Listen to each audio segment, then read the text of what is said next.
Bro sudden గా ఉద్యోగం పోతే ఏం చేస్తావు? రాత్రికి బార్ షాప్కి వెళ్ళి ఓ ఫుల్లు కొట్టి ఇంటికెళ్ళి భార్య దగ్గర కూర్చొని వెక్కి వెక్కి ఏడుస్తా అంటారా? నవ్వద్దు, నిజంగా మనం ఇదే చేస్తాం కదా. అప్పు చేసైనా ఇంకో 2 రోజులు ఇంకో 2 సార్లు ఫుల్లు కొట్టి అప్పుడు రెండో జాబ్ ఎతుకుతారు. నేను చెప్పేది కరెక్టే కదా, కానీ తెలివైనోడు ఎవడు ఇలా చేయడు. జాబ్ పోతే కంపెనీ పెట్టాలని ఆలోచిస్తాడు. ఆ లిస్ట్లో నువ్వు కూడా ఉన్నావా? హలో, నువ్వే ఉంటే ముందు కామెంట్ చేయు. నీ ఐడియా నిజంగా సూపర్. 1929లో అమెరికాలో ఉండే హార్మన్ లే అనే వ్యక్తి కూడా నీలాగే ఆలోచించాడు. నా జాబ్ పోయింది, పర్వాలేదు, నేను జాబులు ఇస్తా అని డిసైడ్ అయ్యాడు.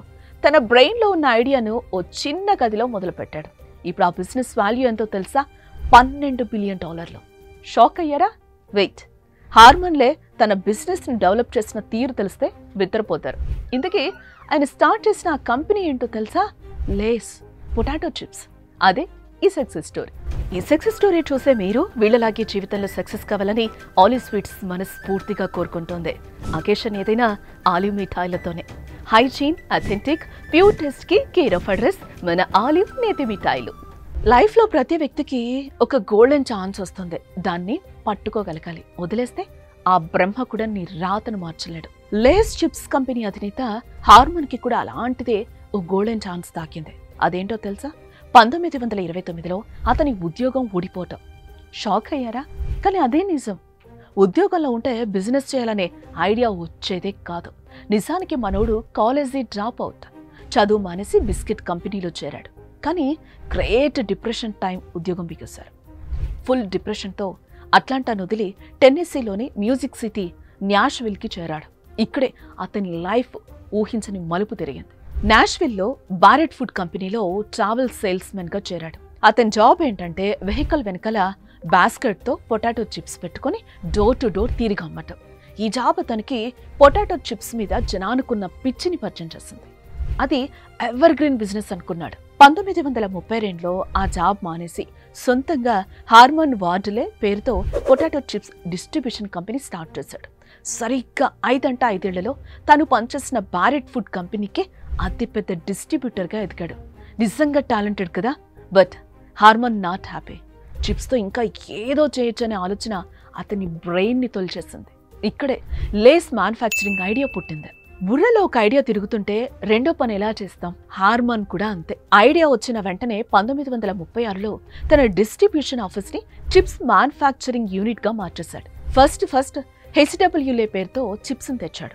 కానీ వాటిని ప్రిజర్వ్ చేయడం పెద్ద సవాల్గా మారింది. ఆయిల్తో ఫ్రై చేసిన చిప్స్ కదా, పేపర్ బ్యాగ్లో వేస్తే మెత్తపడేవి. 2-3 రోజులకే పాడైపోయేవి. నిల్వ చేయటం, మరో ప్లేస్కి ట్రాన్స్పోర్ట్ చేయటం కష్టం కదా. ఈ సవాల్ నుంచే గ్లాసిన్ ప్యాకింగ్ ఐడియా పుట్టింది.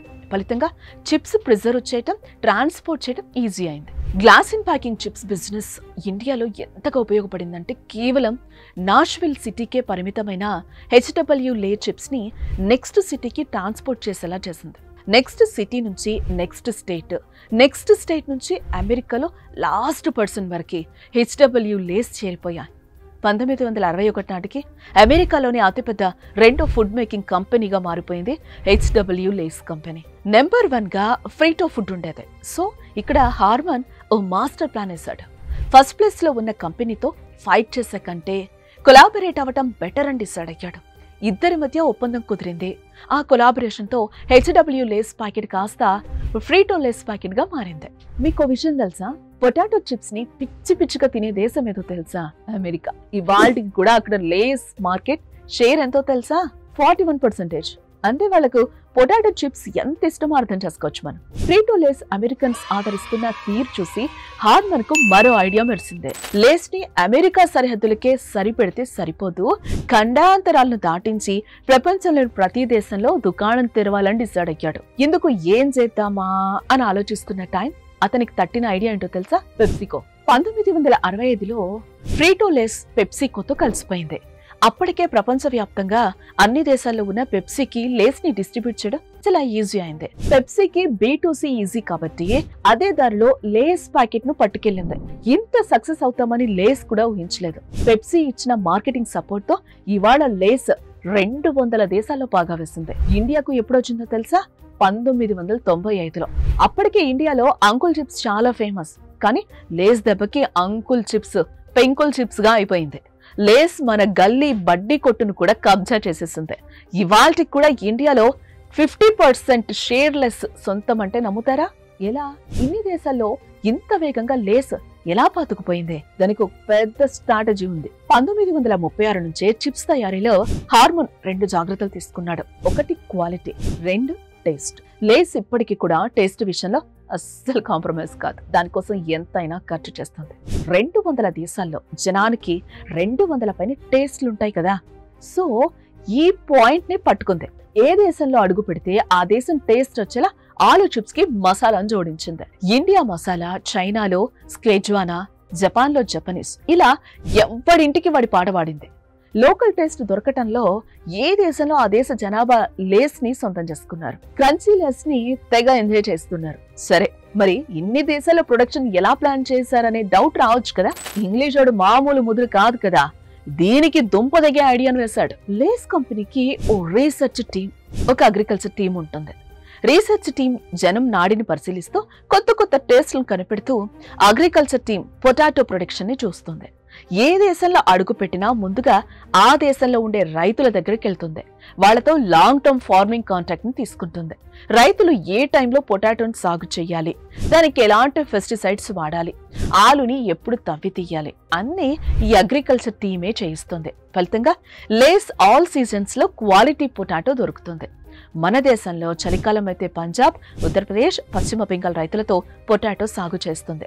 ఎండాకాలం నాటికి మహారాష్ట్ర, కర్ణాటకలో పంట వేస్తుంది. సో ఈ స్ట్రాటజీ లేస్ కు పొటాటో కొరత లేకుండా చేస్తుంది. మార్కెటింగ్ స్ట్రాటజీలో కూడా లేస్ రూట్ ఈజ్ సెపరేట్. మీరు ఎప్పుడైనా లేస్ అడ్వర్టైజ్మెంట్ చూస్తే అర్థమవుతుంది. లేస్ తింటే మీరు హ్యాపీగా ఉంటారని ప్రచారం చేస్తుంది. ఫస్ట్ డే నుంచి ఇవాల్టి వరకు వీళ్ళ పబ్లిసిటీ స్ట్రాటజీ ఇదే. మన బాలీవుడ్ హీరోలు, హీరోయిన్లు ఎవరు లేస్ యాడ్స్ లో నటించినా హ్యాపీనెస్ ని ప్రమోట్ చేస్తారు. అంటే జనంలో ఉండే ఎమోషన్స్ ని ప్రమోషన్స్ కి వాడుకుంది లేస్. అంతేకాదు, లేస్ ప్యాకింగ్ కవర్లు కూడా చూడండి, వాళ్ళ కలర్ థియరీనే వేరుగా ఉంటుంది. రెడ్, బ్లూ, గ్రీన్ ఈ 3 రంగుల్లోనే లేస్ ప్యాకెట్లు దొరుకుతాయి కదా. ఈ 3 రంగులు ఏ షాప్ లో పెట్టినా జనాన్ని తమ వైపు ఆకర్షించేస్తాయి. అంతే, అదే లేస్ ఐడియా. 2009లో లేస్ ఇండియాలో ఒక కాంటెస్ట్ పెట్టింది. Give us your delicious flavour అని అడిగింది. 13 లక్షల మంది పార్టిసిపేట్ చేస్తే అందులో 4గురిని షార్ట్ లిస్ట్ చేసింది. షార్ట్ లిస్ట్ అయిన ఒక్కొక్కరికి 5 లక్షలు ఇచ్చింది. అంతేకాదు, ఫైనల్స్ విన్నర్ కి టోటల్ సేల్స్ లో 1% అంటే 50 లక్షలు ఇచ్చింది. ఈ కాంటెస్ట్ ద్వారా లేస్ కి కన్స్యూమర్ బిహేవియర్ తెలిసిందే. ఇలా చెప్తే ఏం జరుగుతుందో ఒకసారి ఆలోచించండి. 13 లక్షల ఫ్లేవర్లు కూడా వాళ్ళ చేతికి వచ్చినట్టే కదా. ఇక లేస్ కి తిరుగుందా? మీరే చెప్పండి. లేస్ నుంచి మనం నేర్చుకున్నది ఏంటి అంటే, ఒక చిన్న ఐడియాను కూడా వరల్డ్ క్లాస్ బిజినెస్ గా మార్చొచ్చు. మార్చే తెలివి నీలో ఉండాలి. నువ్వు నమ్మిన ఫార్ములాపై ఎంత కష్టమైనా పనిచేయాలి. ప్రతి విషయాన్ని పెద్దగా చూడాలి తప్ప చిన్నదిగా ఆలోచించకూడదు. అన్నింటికంటే ముఖ్యమైనది ఏంటో తెలుసా? లేస్ తింటూ టైం పాస్ చేయకుండా బిజినెస్ ఐడియాల పైన మీ టైంని ఖర్చు చేయండి. మరి మీరేమంటారు? ఈ వీడియో పైన ఖచ్చితంగా కామెంట్ చేయండి.